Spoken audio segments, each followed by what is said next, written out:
Ok, vamos desvendar isso. É, Geralmente, quando a gente pensa em criar um sistema para evitar falhas ou, tipo, desvios de conduta, a imagem que vem à mente é algo como uma rede de proteção de trapezista, sabe? Sim. Aquela malha bem forte lá embaixo. Exato.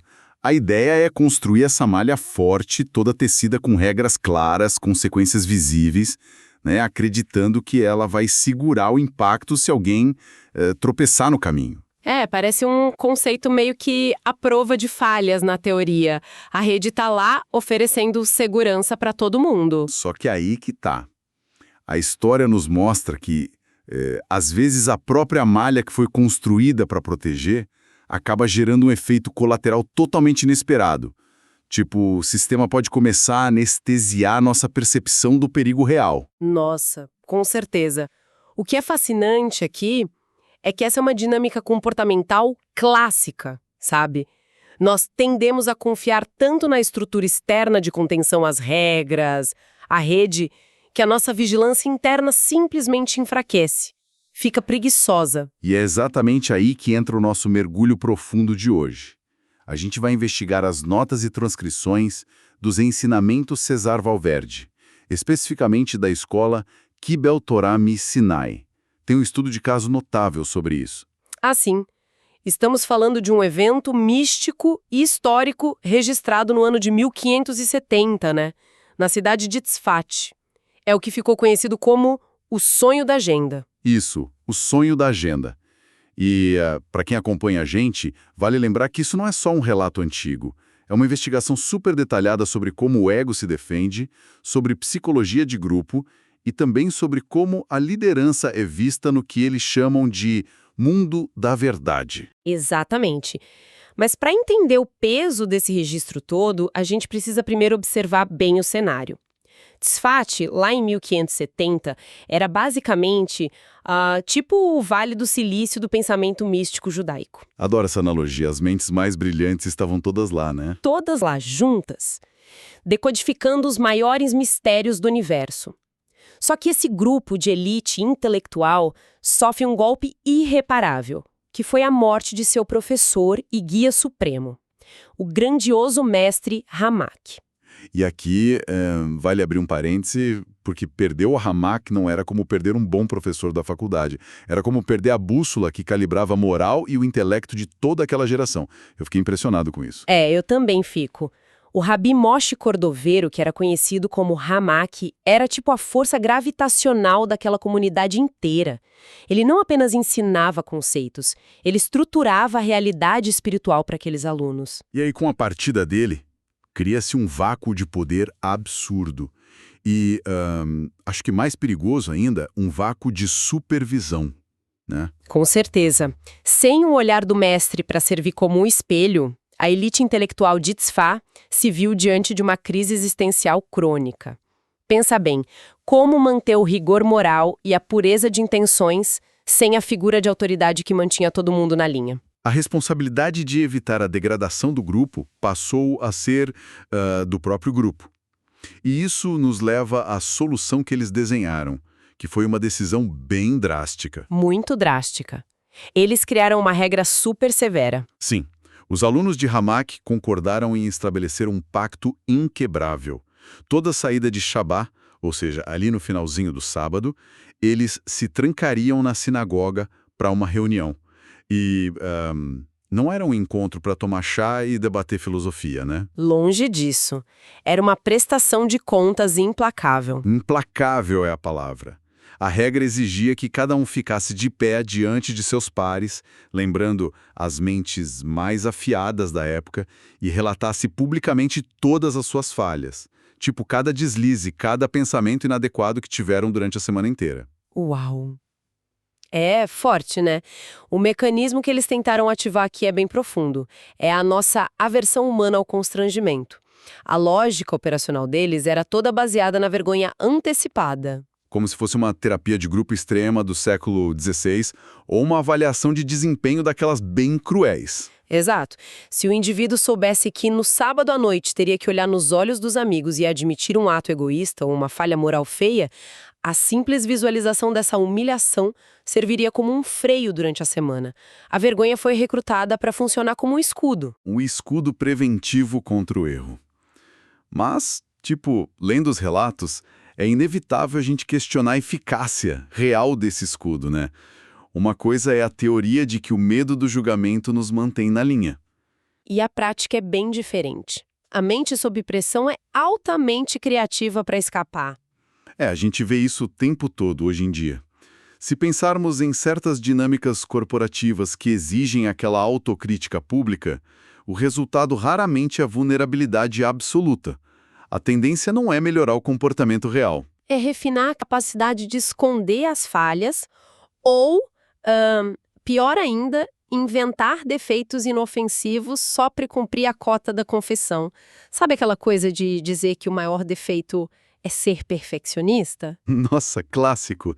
A pessoa confessa algo bobo só para não sofrer danos reais à reputação e sair bem na foto. E o impressionante é que essa dúvida que a gente tem agora teve embasamento histórico imediato lá na época. Exatamente. Esse apontamento sobre a nossa capacidade de contornar a vulnerabilidade foi o que paralisou a iniciativa deles logo de cara.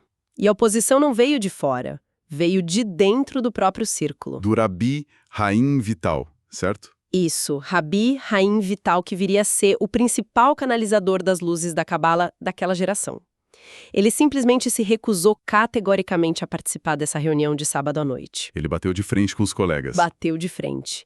Ele olhou para a regra e dissecou as falhas estruturais desse pacto de confissão com uma precisão analítica que é de cair o queixo. A primeira objeção dele ataca direto a raiz psicológica da coisa. Ele argumenta que o nosso instinto de preservação do ego torna o exercício completamente nulo. Ninguém consegue entregar a verdade nua e crua sobre sua pior versão diante de uma plateia, por mais santo que seja. Porque o ego funciona como um editor de texto operando em tempo real, sabe? O Rabi Haim compreendeu que, diante do grupo, a pessoa inevitavelmente vai suavizar os detalhes, vai omitir o núcleo da falha e transformar a confissão num relato todo higienizado. Uma versão limpinha do erro. Isso. O objetivo da reunião era o arrependimento genuíno, o que eles chamam de techuvá, que significa literalmente retorno à essência. Mas o Rabi Haim percebeu que a pressão social transformaria a techuvá num teatro. Uau! Uma performance de humildade que, no fundo, só alimenta o ego disfarçado de contrição. Exato. Mas a crítica dele avança para um segundo estágio. E é aqui que a compreensão da natureza humana fica até assustadora. Aqui é onde a coisa fica realmente interessante. Porque ele aponta que, mesmo na hipótese raríssima de alguém conseguir silenciar o ego e confessar tudo com absoluta transparência toda semana, o próprio ato de repetir esse ciclo geraria um bloqueio espiritual gravíssimo. Ele fala sobre o risco de anestesiar a alma pelo hábito. É o processo mecânico da dessensibilização. Como assim, exatamente? Pensa bem. Quando um comportamento nocivo é verbalizado repetidamente e a pessoa sobrevive àquela confissão sem consequências imediatas, o choque moral simplesmente desaparece. A vergonha evapora. Ah, entendi. A pessoa se acostuma com a vergonha. Isso. O Haim alerta para um cenário onde a confissão perde totalmente o peso. O indivíduo comete um deslize lá na terça-feira já pensando, tudo bem, sábado eu confesso, passo pelo desconforto ali na roda, a lousa é limpa e a vida segue. O famoso lavar as mãos. E eu estava pensando numa analogia para isso. É bem claro se a gente imaginar um despertador programado para o volume máximo, sabe? Boa. No começo assusta, né? Assusta muito. Nos primeiros dias, o sobressalto faz a pessoa pular da cama, o coração dispara, o sistema entra em alerta total. Mas depois de um mês, ouvindo a mesma sirene todo dia, a fisiologia se adapta. O corpo ignora o barulho. Exato. O corpo simplesmente ignora o ruído e volta a dormir enquanto o negócio toca sem parar. O Rabi Haim enxergou que o sistema criado pelos sábios ia funcionar tipo uma vacina contra a própria consciência. O hábito de confessar corromperia o pavor natural de cometer o erro. O que nos deixa com um grande paradoxo. Temos uma cisão fascinante e um impasse que transcende a discussão teórica. De um lado, Uma comunidade inteira tentando se agarrar a uma solução coletiva, ainda que imperfeita, para manter a galera unida após a morte do mestre. E do outro lado da balança, o brilhantismo isolado do Ryan Vital, que se recusa a participar porque a matemática psicológica da reunião não fecha de jeito nenhum. E ele está correto na análise dele. O sistema é realmente falho. Isso levanta uma questão importantíssima. Como é que o cosmos, as forças superiores, reagem a essa divisão? Quem tem razão no fim das contas? O líder intelectual ou o grupo? E essa tensão toda prepara o terreno para a intervenção mística que acontece na exata noite da primeira reunião. É tipo um filme. Enquanto a galera tá lá na sinagoga suando frio para começar a prática que o Ryan boicotou, ele tem uma visão. Um sonho elevadíssimo. O sonho da agenda. Isso. O relato descreve Raim caminhando por uma estrada até chegar a uma encruzilhada. E uma encruzilhada já é aquele indicativo clássico de bifurcação moral, escolhas de caminho. De uma direção vem o pai dele, que já era falecido. E da outra direção? Da outra direção, vindo do cemitério da cidade, surge o mestre Ramak. E ele não está sozinho. Ele traz uma comitiva de almas elevadas, almas de justos que desceram dos céus, incluindo o Rabi Moshe Sagios. Se conectarmos isso a um contexto maior, essa encruzilhada tem uma arquitetura de significados muito densa. A presença do pai biológico de um lado e do mestre espiritual do outro sinalizam um alinhamento de heranças. Mas o núcleo mesmo da visão é essa comitiva. Eles vieram para julgar a situação. O texto se refere a eles como habitantes do mundo da verdade. Isso estabelece que o julgamento ali não vai ser baseado na nossa lógica humana ou em precisão intelectual, mas sim em métricas de uma justiça cósmica inegociável. Eles desceram literalmente para auditar os eventos daquela noite específica. E o foco dessa auditoria é um objeto que o mestre Ramak segura nas mãos. O texto descreve como uma agenda, um registro todo luminoso contendo os nomes dos sábios de Tzfat, ordenados por mérito espiritual. Imagina a expectativa do Ryan Vital nessa hora. Nossa, deve ter sido enorme. Ele é o estudante mais proeminente, o cara que teve o intelecto de ver as falhas na regra de todo mundo, só que ao olhar para a agenda aberta na mão do mestre, ele toma um choque de realidade gigante. O próprio nome dele não está no topo da lista. É uma quebra de expectativa total. Total. Quem encabeça a lista lá, em primeiro lugar, é o Rabi Shlomo Sages. A indignação do Haim é imediata, né? Ele questiona o mestre frontalmente, tipo, por que o Shlomo tem primeiro se eu sou o líder dos estudos aqui? E a resposta do Ramak desconstrói completamente essa premissa de que a exatidão intelectual é a moeda mais valiosa do universo. O mestre não invalida a genialidade dele de forma alguma. Ele até confirma: você é o estudante seleto. A teoria estava certa, então? Sim, a teoria do Haim sobre a falha do pacto e a defesa do ego estava corretíssima. Mas o Ramak revela que a classificação nessa agenda cósmica obedece a uma outra lei. O nome do Shlomo ocupa o primeiro lugar porque ele executou uma ação de resgate coletivo. O Ramak detalha isso, né? Ele fala da linhagem dessa ação. Acontece que o Rabi Moshe Sagios, que era o pai do Shlomo e estava ali na comitiva celestial, foi quem primeiro deu a ideia de reunir os amigos para buscar o arrependimento. Exato. O pai concebeu a ideia e o filho, Shlomo, estava lá na sinagoga naquele exato instante colocando a mão na massa. O Ramak aponta para uma disparidade bem fundamental aí. Qual? Enquanto o Haim detinha a teoria impecável e o conforto do isolamento seguro, o Shlomo estava empenhado no trabalho duro. E trabalho com pessoas é bagunçado, né? Mas ele estava lá tentando ajudar o grupo. Entendi. E para decodificar o porquê da justiça cósmica favorecer o organizador comunitário em vez do intelectual superior, o nosso material traz uma passagem específica do Zohar para explicar essa mecânica toda. Isso mesmo. A fonte introduz uma frase em aramaico que diz o seguinte: Zaka'a harhula keraun de tzadikaya de mishtadlei bioreita, que, traduzindo, fica feliz é a porção dos justos que se empenham na Torá. O eixo dessa frase está na palavra empenham, certo? Perfeito. Em hebraico, a raiz dessa palavra denota um esforço intenso, denota suor, a fricção de tentar fazer alguma coisa acontecer de verdade no mundo. Isso sugere que a mecânica mística valoriza o atrito da tentativa acima da contemplação estática, né? Ficar só pensando parado. Mas, peraí, como isso contorna a falha que o Jaime enxergou? Como assim? Tipo, se o sistema de expor os erros ia, com o tempo, anestesiar a aula e criar uma camada de cinismo no grupo, por que o Cosmos recompensou a organização da reunião mesmo assim? O erro estrutural ainda estava lá. Excelente ponto. Aqui a gente entra num conceito fundamental da Cabala, que é a Kavaná, a intenção verdadeira. E como essa intenção manipula o que eles chamam de luz circundante. Luz circundante. Isso. A luz interna de um indivíduo é cultivada pelo refinamento pessoal dele, pelo estudo isolado. Nisso, o Raio Vital era imbatível, mas existe esse outro campo de energia, a luz circundante, que só é ativada pelo movimento em direção ao outro. Ah, que incrível. Então a intenção conta mais que a perfeição do método? Exatamente. Quando Shlomo organizou o grupo com a intenção sincera de promover a techuvá coletiva, de puxar os amigos para cima e não deixar o grupo desmoronar, essa pura intenção gerou um magnetismo espiritual enorme. E foi esse magnetismo que ultrapassou as vulnerabilidades estruturais da reunião. Então, o que tudo isso significa na prática? Significa que o esforço genuíno de conectar as pessoas e instigar uma melhora cria uma força que simplesmente atropela o risco psicológico do hábito.